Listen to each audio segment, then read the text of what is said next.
In a business environment, as well as in social settings, communication involves both the delivery of the message as well as the receiver's understanding of the message. Here we'll take a look at the various modes of communication and barriers that may obstruct communication. First, we're going to go ahead and start with the modes of communication. Oral communication is one of the foundations of how we communicate and is a skill we've been building upon since we first began talking as children. It's simply the way we express ideas and share information verbally. A few examples are one-on-one conversations, speaking on the phone, business meetings, and formal speeches. An advantage of oral communication is that it's simply the fastest way to send your message while getting a response right away.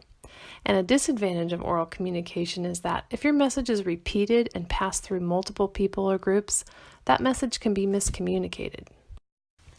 Written communication is how people communicate through the use of letters, words, and symbols. This can be done through emails, advertisements, websites. An advantage is that the receiver can absorb the message at their own pace. And a disadvantage is that there's a delay in the response and it's time-consuming. Nonverbal communication is how individuals communicate without speaking, but rather by using eye contact, posture, body language, or even silence. An advantage is that it can help get your point across quicker, but a disadvantage is that it could alter the meaning of the message. Next, we'll discuss barriers of effective communication. Selective perception occurs when one makes a decision about something solely based on assumptions drawn from own experience, background, interests, and attitudes. The focus is narrow and conclusions drawn can be inaccurate or incomplete.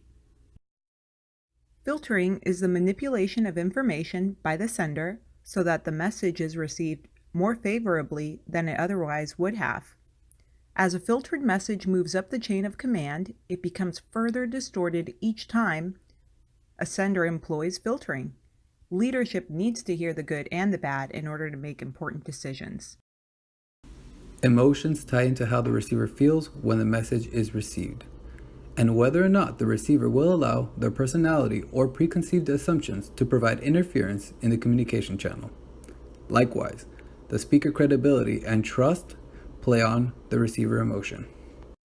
Language is the most common barrier to communication.